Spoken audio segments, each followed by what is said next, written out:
우리는 어제 본문 말씀을 통하여서 이 땅의 복, 소돔 왕이 주는 복이 아니라 하늘의 복, 하나님께서 주시는 복을 기뻐하는 자리뿐만 아니라 하나님을 이제 주인으로 인정하는 자리로 건너온 아브라함을 히브리 사람이다. 하나님께서 그렇게 표현하셨고 처음으로 그를 히브리 사람이다라고 불러주셨다라는 말씀을 살펴보았습니다. 오늘 말씀은 그 아브라함을 향하여서 히브리 사람이다라고 부르시는 정도가 아니라 한 걸음 더 나아가서 그가 하나님 앞에서 의로운 자다, 그러니까 의롭다라고 칭함을 받고 있는 상황이 우리에게 보여지고 있는 것입니다.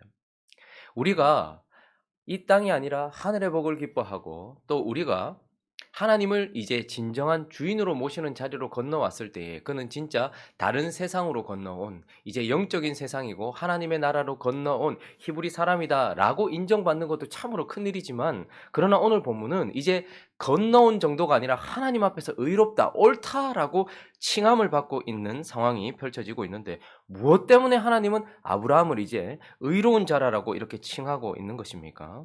6절 말씀 한번 읽어볼까요? 오늘 말씀 15장 6절 읽습니다. 시작. 아브라함이 여호와를 믿으니 여호와께서 이를 그의 의로 여기시고. 이 본문 말씀 아주 유명한 본문 말씀입니다. 로마서에서도 계속해서 우리가 어떻게 의롭다함을 받느냐, 구원을 어떻게 받느냐라고 말할 때 그가 하나님이 의롭다 칭해 주셨기 때문이다라고 말하면서 오늘 그 의롭게 된 이유를 뭐라고 말하고 있습니까? 아브라함이 여호와를 믿으니.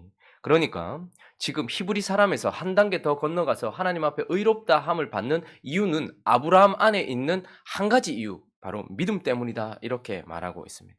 그래서 오늘 본문 말씀을 통하여서 우리를 의롭다 칭의하시는 하나님께서 아브라함 안에서 보고 계시는 믿음이 어떤 믿음인지 몇 가지를 살펴보려고 합니다. 첫 번째는요, 아브라함 안에 있는 그 믿음은 살아있는 믿음이다라는 것을 우리에게 보여주고 있습니다. 자, 1절, 2절 말씀 한번 읽어볼까요? 1절, 2절 시작. 이후에 여호와의 말씀이 환상 중에 아브라함아 두려워하지 말라. 나는 내 방패요 너의 지극히 큰 상급이니라. 아브라함이 이르되 주 여호와여 무엇을 내게 주시려 하나이까? 나는 자식이 없사오니 나의 상속자는 이 다메섹 사람 엘리에셀이니라. 오늘 15장은 이후에 이전 개역 한글, 그러니까 한글 이전 개역 개정 이전의 개역 한글 버전에는 좀 더 구체적으로 이 일 후에 이렇게 표현되어 있습니다. 어떤 일이 있었습니까? 사실 아브라함은 대단한 승리를 거둔 상황이었어요. 왜냐하면 그 동맹한 네 나라를 쳐부수고 조카 롯과 막대한 부를 가지고 왔을 뿐만 아니라 소돔 왕이 아브라함에게 이 땅의 것으로 치부하게 하려고 했을 때 그것까지도 거절해버린 소돔 왕의 물질도 거부한 승리, 그리고 나라들을 이기게 된 큰 승리. 그런데 오늘 본문 말씀 이 일 후에, 아주 큰 승리 이후에 아브라함의 상태가 조금 침체되어 있다라는 것을 보게 됩니다. 하나님께서 그에게 뭐라고 하셨습니까? 아브라함아, 뭐 하지 말라고요? 두려워하지 말라. 이 말은 무슨 말입니까? 하나님께서 지금 두려워하지 않고 있는데 뜬금없이 오셔가지고 두려워하지 말라 말씀하시진 않았을 겁니다. 분명히 지금 아브라함한테는 두려움이 찾아온 거예요. 무엇인가 큰 두려움이 찾아왔습니다. 왜 그랬을까요? 고대 시대에는 당연했습니다. 누군가가 누군가를 공격하고 난 이후에 공격을 받고 어려움을 당한 사람은 반드시 가까운 친족이 어떻게 해야 되는 거예요? 갚아줘야 되는 거예요. 그러니 지금 그 나라들을 쳤으니까 언제 보복이 있을지 모른다라는 두려움이 아마 찾아왔을 것입니다. 롯을 구하기 위하여서 용감하게 달려갈 때는 몰랐는데 승리하고 돌아왔는데 돌아오고 나니까 어떤 마음이 들었을까요? 언제 다시 보복할지 모른다는 그런 두려움이 찾아왔을 것이고, 그리고 또 하나는 하나님이 약속하시기도 했고 내가 그렇게 바라기도 한, 나는 포기하고 있었는데 어쩌면 하나님이 너에게 자식을 줄 것이다 말씀하셨으니 어쩌면 약간의 기대라도 했지 않겠습니까? 그런데 그 전쟁에 나갔다가 생명 걸고 싸우고 나니까 언제 내가 죽을지도 모른다. 약속의 땅에 있어도 두려움이 찾아오고 어려움이 찾아오니까, 그러니까 자녀도 하나 남기지 못하고 내 인생 끝나지는 않을까라는 두려움도 찾아왔을 것입니다. 뿐만 아니라 소돔 왕이 주려고 했던 그 막대한 부를 버리고 나니 어떤 갑자기 또 그런 후회도 찾아올 수 있었겠죠. 그걸 받을 걸 그랬나? 내 상급은 뭐지? 이런 생각도 떠올랐겠죠. 그러니까 지금 아브라함이 어떤 상황에 처해 있는 것입니까? 보복에 대한 두려움, 혹은 자식도 하나 남기지 못하고 이 땅을 떠날지도 모른다라는 그런 두려움 뿐만 아니라 하나님이 자식 주신다고 하셨는데 나는 이제 안 되겠다라는 생각이 들어서 엘리에셀을 바라보게 되는 믿음이 흔들리고 있는 그런 상황. 자, 그래서요.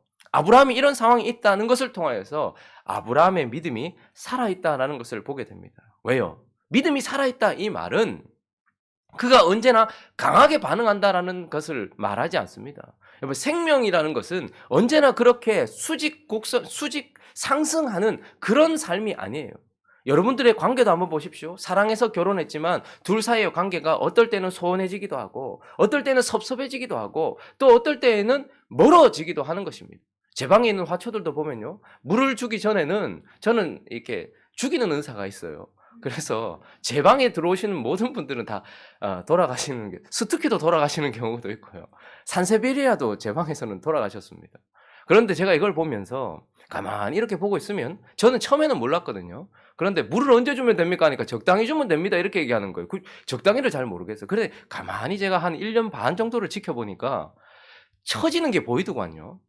저는 식물은 그런 게 안 보이는 줄 알았는데 식물들이 이렇게 안 주나? 이런 표정으로 바라보고 있는 걸 봤어요.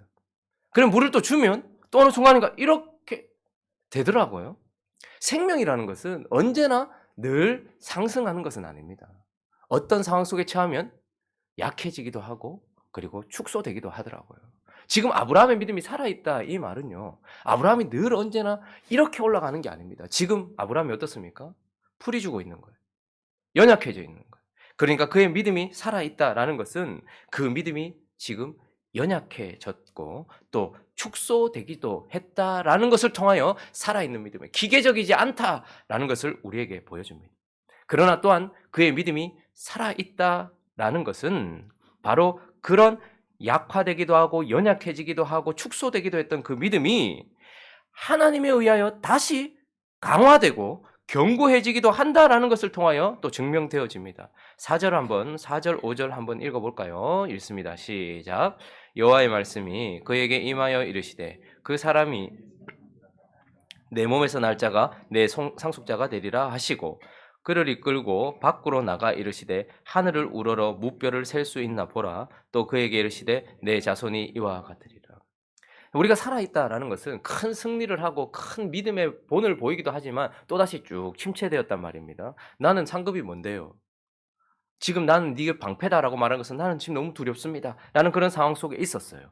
그렇지만 하나님께서 또 어떻게 하십니까? 4절에 보니까 여호와의 말씀이 환상 중에 그에게 임하세요.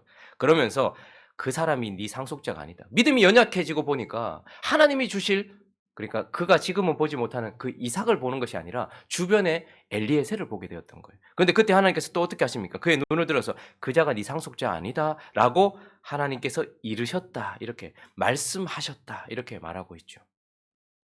믿음이 살아있다는 것은 하나님의 말씀에 의하여서 축소되고 연약했던 그것이 어떻게 됩니까? 다시 강화되고 견고해지는 것. 이것이 살아있다는 증거고 그리고 또 그의 말씀뿐만 아니라 그가 바라보게 하신 것.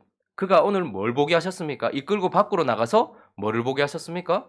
하늘의 무별들을 수많은 별들을 보게 하셨어요.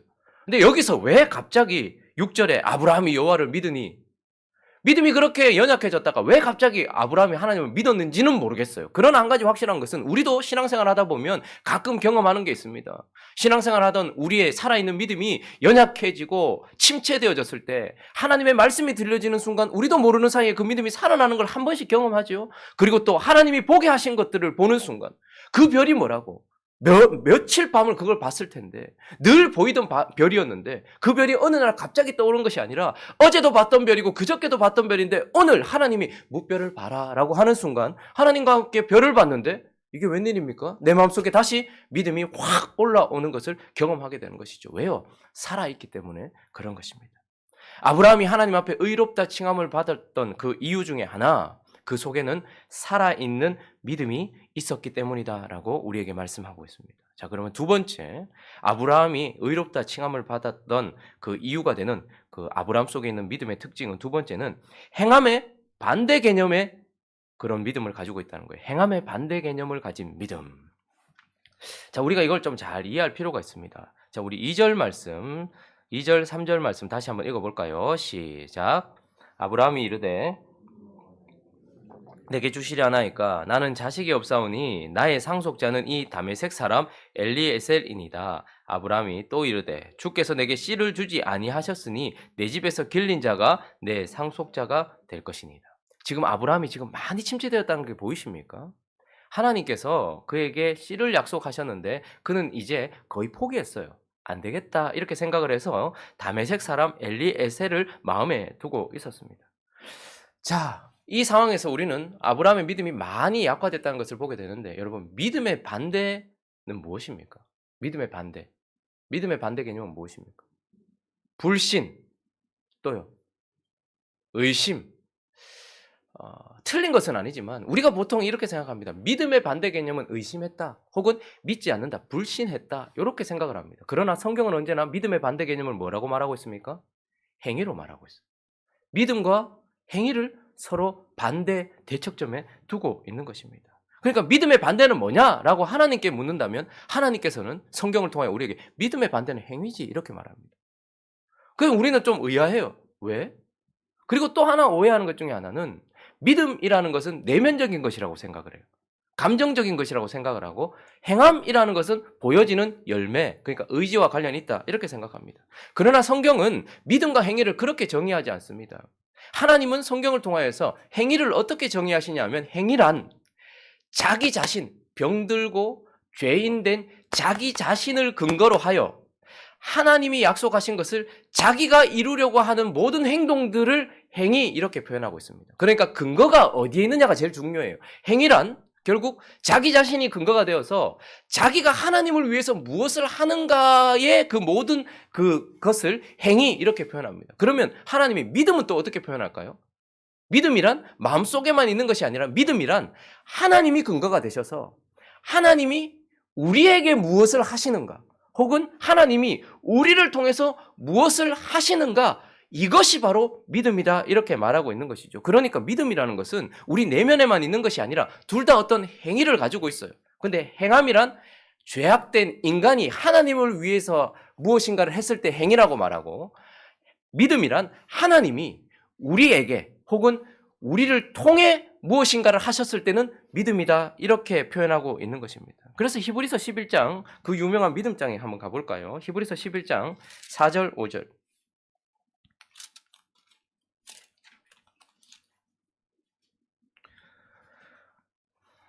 히브리서 11장 4절 5절 제가 한번 읽어볼게요. 믿음으로 아벨은 가인보다 더 나은 제사를 하나님께 드림으로 의로운 자라 하시는 증거를 얻었다. 자, 여기서도 믿음이라고 말하지만 그게 내면에만 있는 게 아니죠. 지금 믿음으로라고 말하는 것은 무엇입니까? 아벨 스스로가 하나님께 예배를 드렸다는 것이 아니라 하나님이 아벨에게 예배 드릴 수 있는 사람으로 만드셨고 하나님이 아벨을 통해서 그런 예배를 드리게 하셨다라는 의미를 가지고 있는 것입니다. 5절도 한번 보십시오. 믿음으로 에녹은 죽음을 보지 않고 옮겨졌으니 하나님이 그를 옮기심으로 다 무엇을 말하고 있는 것입니까? 에녹이라는 사람 안에 있었던 믿음은 하나님이 그에게 하신 일이 드러나는 것이란 말이에요. 하나님이 그를 통해 하신 것을 드러냈다라는 것입니다. 그래서 우리 7절부터 한번 읽어보겠습니다. 7절부터 12절까지 한번 찬찬히 읽어보겠습니다. 7절 시작.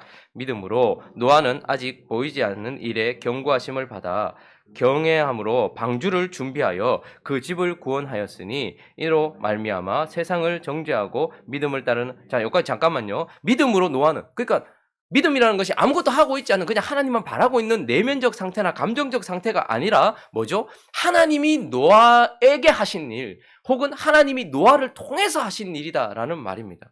그래서 자 8절부터 12절까지 있습니다. 시작. 믿음으로 아브라함은 부르심을 받았을 때에 순종하여 장래의 유업으로 받을 땅에 나아갈새 갈 바를 알지 못하고 나갔으며 믿음으로 그가 이방의 땅에 있는 것 같이 약속의 땅에 거류함 동일한 약속을 유업으로 함께 받은 이삭 및 야곱과 더불어 장막에 거하였으니 이는 그가 하나님이 계획하시고 지으실 터가 있는 성을 바랐음이라. 믿음으로 사라 자신도 나이가 많아 단산하였으나 잉태할 수 있는 힘을 얻었으니 이는 약속하신 이를 미쁘신 줄 알았음이라. 이러므로 죽은 자와 같은 한 사람으로 말미암아 하늘의 허다한 별과 또 해변의 무수한 모래와 같은 많은 후손이 생육하였느니라. 자 보십시오. 믿음을 뭐라고 표현하고 있습니까? 믿음이란 행위란 타락하고 병든 자아가 하나님을 위해서 뭔가를 계속해서 하려고 하는 행동, 그리고 한 행동. 그래서 보면 이제 아브라함도 어떻게 합니까? 하나님의 약속은 있고, 근데 그걸 자기 자신은 할 수 없고, 그때의 행위가 드러날 뻔했습니다. 왜요? 내 상속자는 누구라는 거예요? 엘리에셀. 그래서 내가 할 수 있는 그 무엇, 행위로 넘어갈 뻔했단 말입니다. 그런데 하나님께서 어떻게 하신 거예요? 아브라함에게 다시 찾아오셔서 말씀과 그리고 그가 보게 하신 별로 말미암아서 어떻게 하신 거예요? 믿음을 강화하시면서 그가 믿음으로 행할 수 있게 하셨다라고 말씀하고 있는 겁니다. 그래서 하나님이 아브라함에게 하신 일, 혹은 하나님이 아브라함을 통해서 하신 일, 그것이 아브라함을 통해서 드러나고 있는 것입니다.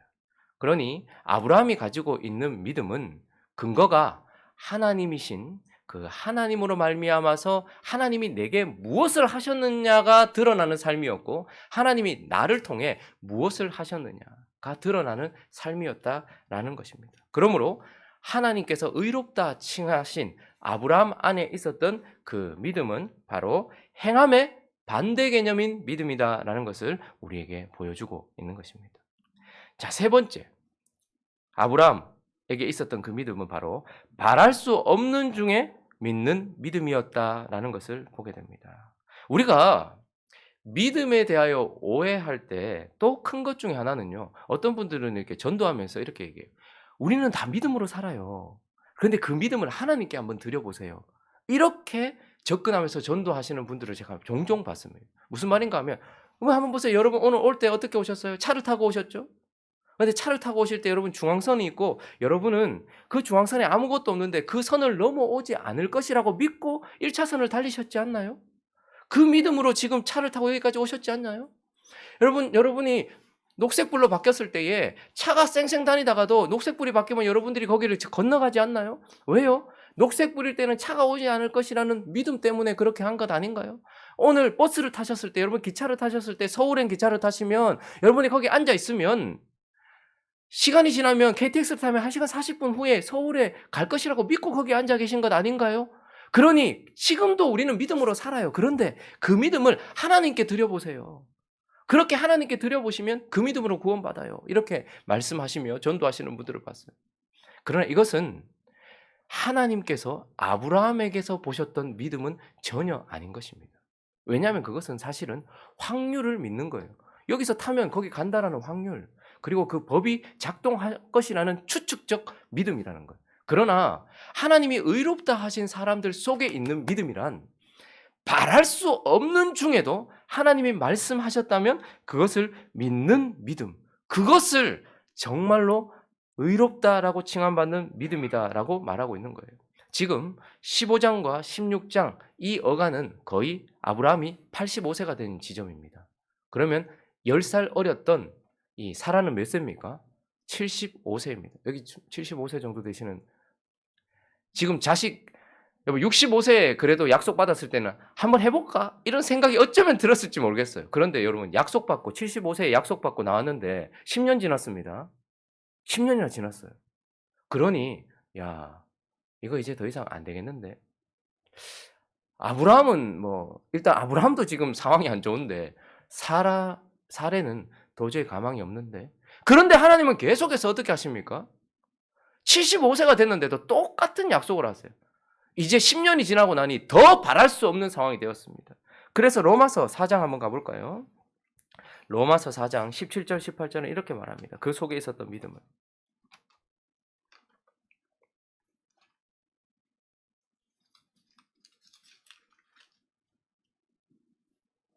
한번 로마서 4장 17절 18절 읽어보겠습니다. 시작.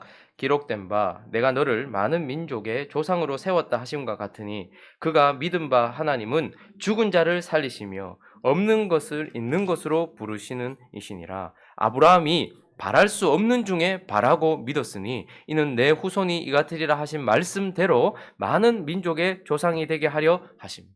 우리는 이제 그의 삶을 알고 있으니 지금 이렇게 10년 가까이 지난 시점에서도 사실 바랄 수 없는 상황이 되었다는 것을 보게 됩니다. 그러나 사실 약속은 언제도 13년 더, 지금 이 시점보다 13년, 14년 더 후에 사실은 하나님께서 또 약속을 또 주시면서 말씀하세요. 그러니까 지금 얼마나 바랄 수 없는 가운데 있었는가라는 것을 보게 돼요. 그렇지만 아브라함은 그 가운데서 믿음이 없어지지 아니하였고 믿음이 견고해졌다, 오히려 견고해졌다라고 말하면서 그 속에 있었던 하나님이 이 사람은 의로운 자다라고 말하셨던 하나님이 의롭다 하신 아브라함 속에 있었던 믿음은 바랄 수 없는 중에 믿는 믿음이다라는 것입니다. 그렇다고 오해하지 마십시오. 내 삶 속에 내가 원하는 바랄 수 없는 것을 하나님께 가지고 있는 그걸 믿음이라 하지 않습니다. 하나님이 말씀하신 그것 말입니다. 그런데 내가 아무리 생각해도 안 될 것 같은 그 바랄 수 없는 중에 믿는 믿음, 그것이 바로 아브라함 속에 있었던 믿음이에요. 한 가지만 더 살펴보죠. 하나님이 의롭다 하신 아브라함 속에 있었던 믿음은 소망하게 하는 믿음 혹은 소망 가운데 인내하게 하는 믿음이다라고 우리에게 말씀하고 있습니다. 자, 8절 말씀 다시 한번 읽어볼까요? 15장 8절 시작. 그가 이르되 주 여호와여 내가 이 땅을 소유로 받을 것을 무엇으로 알리까? 내가 자식을 어떻게 얻겠습니까? 그리고 이 땅을 어떻게 받겠습니까? 이렇게 말했을 때에 하나님께서 이 뭐 3년 된 암소, 뭐 염소, 뭐 순양, 산비둘기, 집비둘기 가져와서 언약을 맺으세요. 그러면서 하나님께서 말씀을 하셨습니다. 내가 이 땅을 어떻게 얻겠습니까? 라고 말했더니 하나님께서 13절부터 읽어보겠습니다. 16절까지 시작. 여호와께서 아브라함에게 이르시되 너는 반드시 알라. 내 자손이 이방에서 객이 되어 그들을 섬기겠고 그들은 400년 동안 내 자손을 괴롭히리니 그들이 섬기는 나라를 내가 징벌할지며 그 후에 내 자손이 큰 재물을 이끌고 나오리라. 너는 장수하다가 평안히 조상에게로 돌아가 장사될 것이요 내 자손은 4대 만에 이 땅으로 돌아오리니 이는 아모리 족속의 제약이 아직 가득 차지 아니함이니라 하시더니.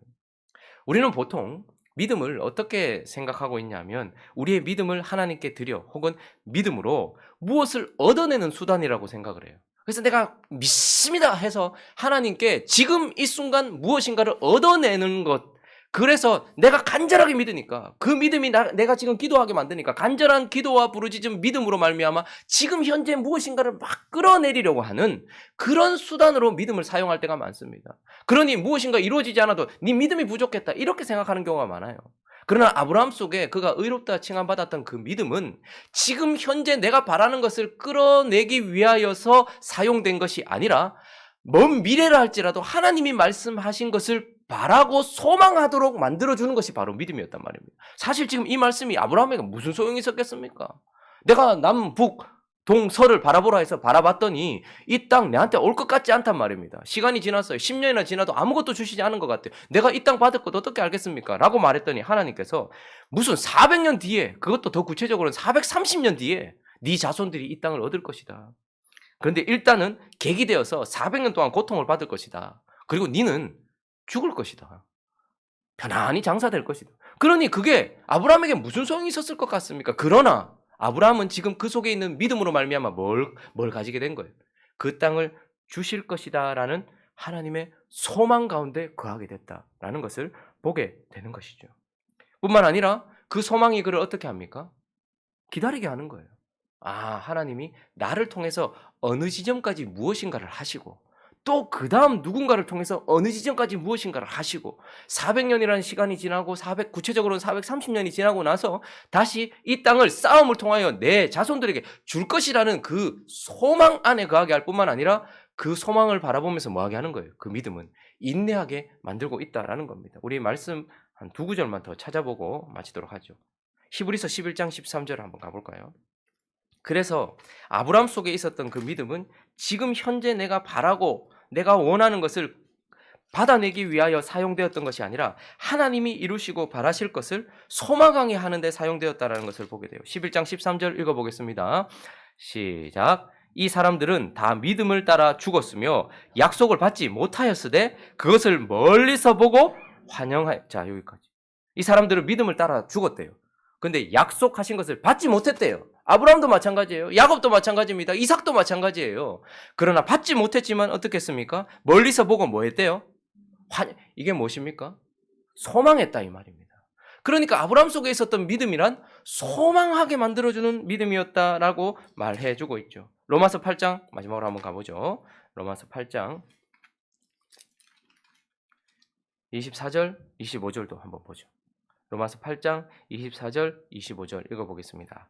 시작. 우리가 소망으로 구원을 얻었음에 보이는 소망이 소망이 아니니 보는 것을 누가 바라리요? 만일 우리가 보지 못하는 것을 바라면 참음으로 기다릴지니라. 무슨 말입니까? 이제 소망이 가져졌다면 또 필요한 게 뭐죠? 그 소망을 이루기까지 참고 견디는 거예요. 근데 그걸 뭐가 했다는 거예요? 아브라함 속에 있는 믿음이 그걸 했다 이 말입니다. 그러니 아브라함이라는 사람이 하나님께 의롭다 칭함을 받았다라고 말하고 있는 것이죠. 우리가 어제 설교를 마치면서 우리 스스로에게 한번 질문을 해보자라고 제가 말씀을 드렸습니다. 이렇게 질문을 했었죠. 우리는 히브리 사람입니까? 우리는 이 땅의 복이 아닌 하늘의 복, 하나님만이 주시는 복을 소망하고 기뻐하는 자리로 건너왔습니까? 그리고 우리는 하나님과 함께 하는 것 같지만 정말로 하나님이 주인이십니다라는 마음으로 11조를 드리는 그런 하나님이 주인된 자리로 건너왔습니까? 라고 질문을 드렸습니다. 오늘은 이제 이렇게 질문을 하면서 한번 맞춰보죠. 나는 하나님께서 의롭다 하시는 사람이 되었습니까? 그렇다면 내 믿음 내 속에 있는 믿음을 점검해 봐야 되겠죠. 나의 믿음은 살아있는 믿음입니까? 이 말은 하나님과의 관계 속에 있다 이 말입니다. 약해졌다고 믿음이 없는 게 아니에요. 그게 살아있다라는 증거입니다. 이게 우리에게 큰 위로가 됩니다. 믿음이란 언제나 수직 상승하는 것이 아닙니다. 상황과 환경 속에서 약해지기도 해요. 그러나 하나님이 말씀하시고 하나님이 보라 하신 것을 볼 때 다시 견고해지고 살아나는 그런 살아있는 믿음을 내가 가지고 있습니까? 이 말은 살아있는 관계 속에 계십니까? 나는 나를 근거로 하나님을 위해 무엇을 하고 있는 인생입니까? 아니면 하나님이 근거가 되어서 하나님이 내게 무엇인가를 하고 있는 믿음의 행함의 반대 개념의 믿음을 가지고 있는 사람 맞습니까? 우리가 바라는 것, 여러분 요한계시록 보면서도 그 끝을 보면서 이게 사실 바랄 수 있는 것입니까? 그러나 우리는 바랄 수 없는 중에도 하나님이 말씀하셨다면 믿고 있는 아브라함과 같은 믿음을 가지고 계십니까? 그리고 그 믿음이 지금 현재 내가 원하는 것을 막 잡아 당기기 위하여서가 아니라 하나님이 하시고자 하는 것을 소망하게 만들고 그 소망 속에 인내하게 만드는 믿음으로 역사하고 있습니까? 그렇다면 하나님은 우리에게도 의롭다 칭해 주실 것입니다. 오늘 이 아침에 우리의 믿음을 한번 점검하고 하나님 앞에 의롭다 칭함받은 자답게 살아가는 저와 여러분 되시기를 예수 그리스도의 이름으로 축원합니다. 같이 한번 기도하겠습니다. 아브라함이 어디 자리까지 가는지 계속해서 살펴보십시오. 베델과 아이 사이에 있었던 아브라함. 근데 그가 이제 헤브론, 하나님과의 동맹, 연합, 마물의 그 기름짐 속에 있었습니다. 그리고 이제 그는 히브리 사람으로 칭함받고 이제 그는 이제 의로운 사람이라 칭함받는 자리까지 와 있습니다. 우리도 함께 계속해서 그곳으로 올라가는 앞으로 나가는 자가 아닙니다. 믿음의 사람은 위로 올라가는 자입니다. 올라가는 우리가 될 수 있게 달라고 또 각자의 기도 제목들을 가지고 함께 기도하며 나갑니다. 기도하겠습니다.